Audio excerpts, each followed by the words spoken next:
Salut à tous, c'est Nico. Aujourd'hui, on se retrouve pour une nouvelle vidéo un petit peu spéciale qui va changer un petit peu de l'ordinaire parce qu'aujourd'hui, nous allons parler chansons.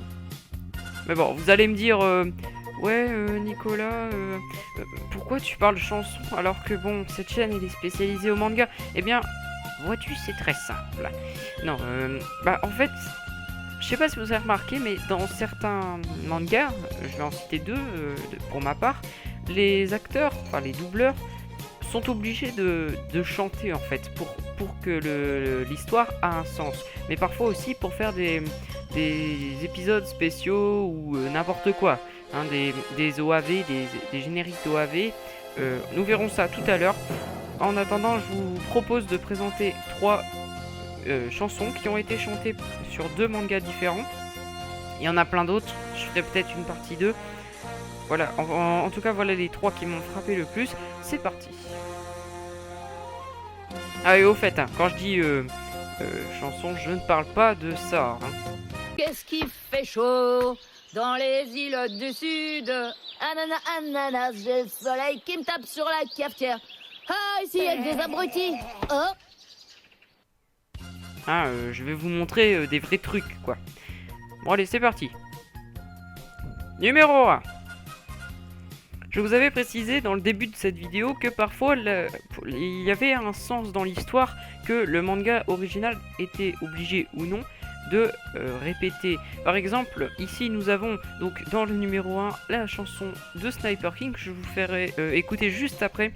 Sniper King qui avait un certain sens dans l'histoire, mais pas tellement, parce que la chanson aurait pu être évitée, car si on regarde bien dans le manga, il chantonne tout seul. Bon, c'est vraiment là, il se fait des histoires aussi, on peut le voir dans l'animé.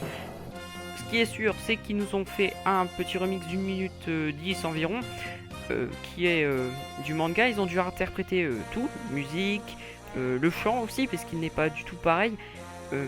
Ils se sont inspirés bien sûr pour les paroles principales. Enfin, je vous laisse écouter la chanson de Sniper King du vrai Kapei Yamaguchi, le doubleur de Usopp. Alors ici, je vous la mets en français parce que c'est beaucoup plus facile à comprendre par du coup l'interprète français.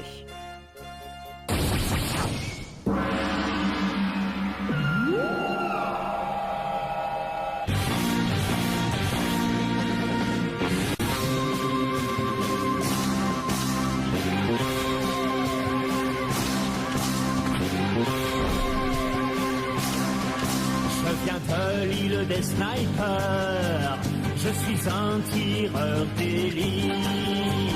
Jamais je ne manque ma cible, lolo la la lo. Je peux atteindre l'œil des petites souris, le conne, mais de loin je peux toucher en plein cœur. Ouais, le conne! Je fais preuve d'une dextérité jamais égalée. Tu ferais mieux de fuir. Sniper, sniper, sniper, sniper, c'est moi, Sniper King. Numéro 2. Alors, pour le numéro 2, ce n'est pas du tout un épisode en particulier, ni un rapport avec le manga. Je veux parler bien sûr de Fairy Tail. C'est une musique de ending, donc le générique de fin. Donc c'est d'un OAV. Donc qu'est-ce qu'un OAV? Je précise, un OAV est un épisode hors série. Donc, mais voilà, vraiment plus que hors série quoi. C'est même pas, je veux dire, comment je peux dire ça? Ça n'a vraiment aucun rapport. Enfin, certains si, mais d'autres non. Par exemple, dans Dragon Ball, vous avez Sangoku le sapeur-pompier, hein, un animé destiné au plus jeune âge pour qu'ils apprennent les règles de sécurité. Ceux qui étaient, voilà, les jeunes dans les années 80-90 qui regardaient souvent Dragon Ball. Donc là, nous avons l'ending de l'OAV numéro 2. et pas du numéro 7, parce que oui, j'ai regardé le numéro 7, j'ai osé, et le nouveau studio d'animation, je vais en profiter pour le dire, bah, c'est de plus en plus de fanservice. Là c'est vraiment, mais pas qu'un petit peu, hein. Si vous voulez aller le regarder, c'est votre choix, mais évitez, hein. Enfin je veux dire, pour les grands fans, allez-y, hein, ça c'est sûr, vous pouvez. Donc c'est un petit rapport, je résume un petit peu l'OAV numéro 7. Alors c'est la punition, voilà, je dis la punition, ça y est. Makarov avait promis que l'équipe gagnante du tournoi des grands jeux intermagiques aurait une influence parce qu'il y avait, je rappelle, il y avait 2 équipes différentes dans la même guilde, même s'ils se sont réunis, voilà. Voilà, donc devait punir l'autre. Pendant une journée, ils étaient à leur service. Donc, et là, comme ils ont été rassemblés, eh bien, c'était par un pierre-feuille-papier, pierre-feuille-ciseaux. Je sais même pas pourquoi je dis pierre-feuille-papier-ciseaux, ça n'a aucun rapport. Un pierre-feuille-ciseaux, Karza a perdu, donc le Fairy Tail a été obligé, donc c'est-à-dire Lucie, Erza, voilà, Natsu, Grey, et puis Happy aussi qui était impliqué dedans, et Wendy, et Elfman, parce que voilà, ont été vraiment voilà, sévèrement punis, et c'est là que ça commence. Donc vous avez des trucs assez calmes, hein, comme avec Wendy, ou... Mais voilà, vous imaginez que Jubia peut faire n'importe quoi à Grey. Donc voilà, donc ça, allez voir si ça vous chante. Mais moi, voilà, je vous ai rien dit, hein, parce que c'était assez limite ecchi. C'était limite ça, voilà. Donc si je reviens à mes moutons. Donc Happy Tail de Sayaka Ohara, donc Lucie, Aya Ilano donc, ah non, pardon. Lucie, Erza et Wendy, donc Sayaka Ohara, Aya Ilano, Satomi Sato. Donc voilà, je vous laisse écouter.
Numéro 3. Alors, pour le numéro 3, c'est vraiment l'un de mes préférés, hein, sur les 3 en tout cas. C'est vraiment assez cool qu'ils aient fait ça. Je veux bien sûr parler, vous l'avez sûrement deviné, de l'opening numéro 7 de One Piece. Donc l'opening numéro 7, en fait, c'est l'opening numéro 1. Donc l'opening générique du début, et ça je pense que vous savez. C'est le numéro 1. C'est le générique, le We Are numéro 1. Mais ce sont les doubleurs de One Piece, donc les principaux. Il y a Luffy, Nami, Zoro, Luffy, Zoro, Nami, Usopp, Sanji, ça à coup sûr. Après, à mon avis, les autres sont à l'arrière, ils ne chantent pas en solo. Je vais vous faire écouter un bon morceau, en tout cas, ouais, je pense. Et vous verrez pourquoi. Donc là, c'est juste un opening spécial anniversaire. Voilà, donc c'était ni dans l'histoire, ni un OAV, c'était ni hors série, c'était vraiment bien attribué. Ça n'a duré que quelques temps, pas beaucoup. 富、名声、力、この世の全てを手に入れた男、海賊王ゴールド・ロジャー。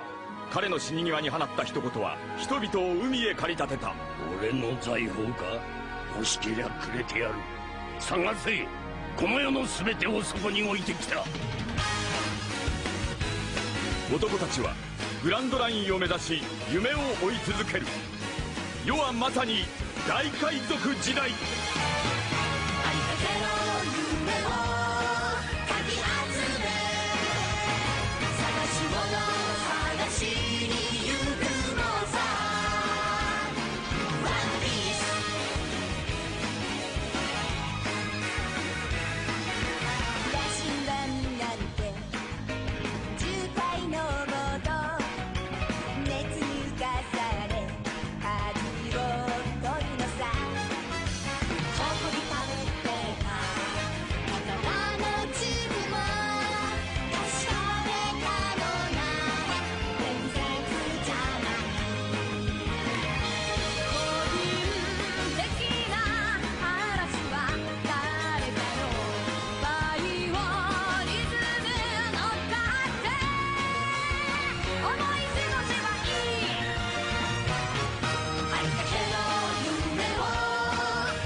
Voilà, c'était la fin de cette partie 1. J'essaierai d'en retrouver pour le deuxième épisode. J'espère que cela vous aura plu. J'espère vous avoir fait découvrir des nouvelles choses. Hein. C'est un peu mon but. J'espère que vous avez apprécié. Si c'est le cas, abonnez-vous, laissez un like, partagez, commentez, etc. J'en profite pour faire quelques petites infos. Déjà, désolé de notre grande absence. Ça nous prenait beaucoup trop de temps de faire des montages. Là, on va se calmer un petit peu. C'était vraiment... voilà. Et puis, on a eu les examens. On a eu beaucoup de choses entre deux. Donc, on ne pouvait pas se permettre forcément de pouvoir contenir le rythme. Donc, maintenant, ce sera une vidéo occasionnellement. Je sais pas, une fois par semaine, une fois toutes les 2 semaines. Et Luc sera un peu moins présent. Voilà, c'était tout ce que j'avais à dire. Donc, je répète un petit peu les titres. Hein, nous avons We Are, qui était le dernier numéro là, celui qu'on a. We Are, Sniper King. Et puis, vous avez aussi Happy Tail, qu'on avait passé en deuxième. Merci d'avoir regardé. Abonnez-vous. Salut!